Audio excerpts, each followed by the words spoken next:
out of here if you think that I grew up playing in Roseville. We had nothing but thorns spilling like soda out of abandoned lots we called playgrounds. Hide and seek in the sunken face of a rusted car. Safety, a thing that we see in television alongside cartoons. Half my family soaked in the world through the syrup tint of beer and liquor bottles. I didn't come up hard as other folk, but I didn't have to. You retain a thing or two you learn about the streets, who to talk to and how to carry yourself.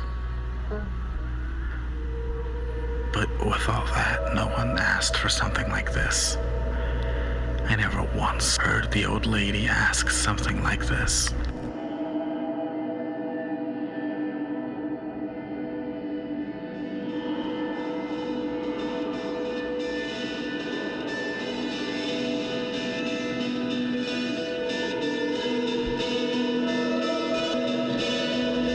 In college, we chased Molly and ketamine as if they were divine correspondences in the infinite orbit of a disco ball. I was best friends with Eric Golubsky, who, on a number of occasions, initiated conversation with strangers with his take on trigonometry and its relationship with ego death. We would scale parking garages late at night, releasing marbles and tennis balls down the inclines, writing Bible verses and shaving cream on the windshields of expensive cars. After a while, I befriended much of the graveyard shift on campus and even helped organize a union before dropping out and moving to Wisconsin to be with someone I had fallen in love with. Eric planned on selling DMT from his makeshift lab, but the last I heard of him, he was admitted to a psychiatric hospital following a bad dose of something he got off some kids from the Northeast. I spent years working construction jobs and bartending at queer nightclubs until I had enough, and then went sober. A few sales jobs, some carpentry work. I took night classes in photography.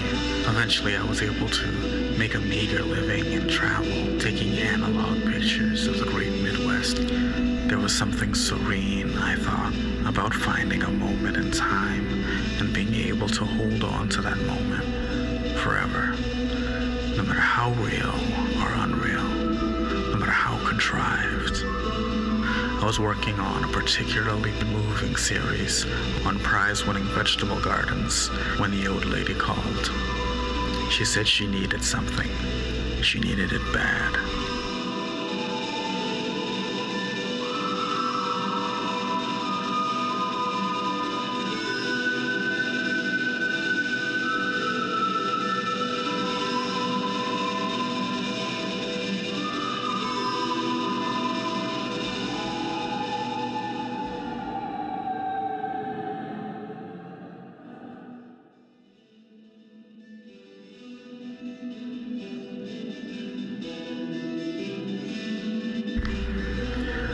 It's been a long time since I had to dodge the police or even think about it. Word travels fast in these parts and I didn't want to run into trouble. But I couldn't say no to her. No one can, not really. And that was it. I was back in the underground, a place that seemed so familiar, but so alien. It didn't help that the old lady wanted something different, unusual. No one seemed to know about the stuff, and I felt like a freak even asking. A few of my old contacts even laughed at me until they realized I was dead serious. They didn't know anyone even sold the stuff. Not one of them had even had it before. They didn't realize you could even get it. Which would have it, I ran into one contact, Santiago, who practically grew up on the stuff when he lived in Mexico. This country, though, is a different world, he said. These times are different times. He still thinks about it, though. And after a long night of sculpting, reviving the lost art of neon sign making, he would call up his brother in Oaxaca and ask him about it. Nothing comes close, he says. I would have no luck cities. You don't want to get any of the farmers you know in trouble, he told me. But one of them is bound to know. Once you get the good stuff, you just don't let it go.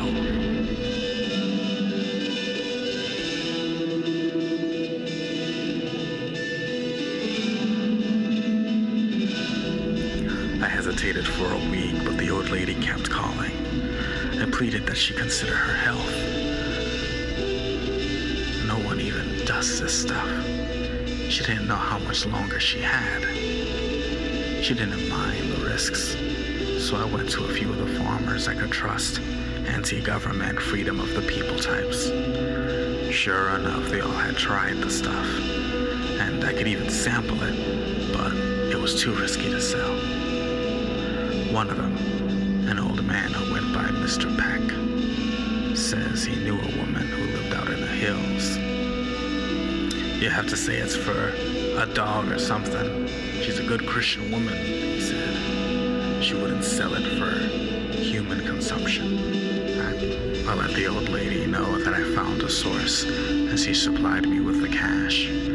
For a moment I imagined that this was how she planned to go, that she would in her years piece an old butcher's hammer resting on a bale of hay. I owed her one, and I've done enough wrong not to go on preaching about what is and isn't right. I find the old woman secluded by a thick forest near an abandoned paper mill. Her hair is long and her voice as coarse as oat straw. Her walls are covered in fermenting vegetables and obscure herbal tinctures. Running around is a covenant of cats, goats, and fowl. Old talismans hung on every shelf and surface, and arcane patterns of fabric donned several of the walls. A Christian woman, he said. She stares at me with phosphorus eyes. I can tell she suspects that I'm lying. We sit in silence on her back porch until inexplicably she gets up and brings the material out in a small cloth.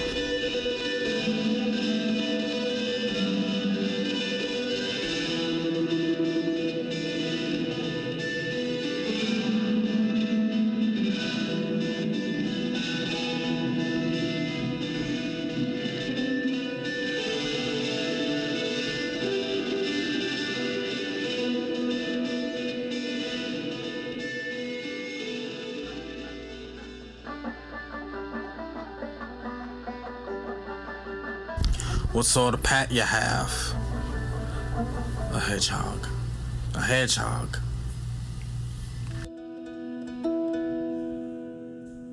It was a stupid answer. We both knew it was a stupid answer. I have many hedgehogs. Her hands seemed to retreat like five-fingered nocturnal animals in fear of the daylight. She notices my camera. I had taken it out to shoot a few ducks migrating south as the weather began to cool. I forgot to hide it. I know it's weird, but I don't ask for understanding. I expect you know what it's like to be misunderstood. On the drive back, I can't help looking along the long road for sirens. I don't sleep well that night, and I think about the abandoned car lots of my youth. I think about the old lady. I wonder about human need and how inextricably it can be linked to a thing, and how those things seem to so easily fit into our lives, inside of our needs, as if we were unfinished paintings, surrounded by a wet palette and eager, aspiring artists. Maybe we are worn, unraveling garments, grateful for any color thread that holds us up as a singular whole, and not some refractive blossom of textile. Either way, the old woman is happy when I hand it over. She sits down, grabs a beer, and pulls back the cloth. She asks me if I want any. I say no. I look at her hands. White substance curdled on her fingers. Raw, she says. Yes, I say. It's not processed, she says. No. Great. I'm going to make a pizza.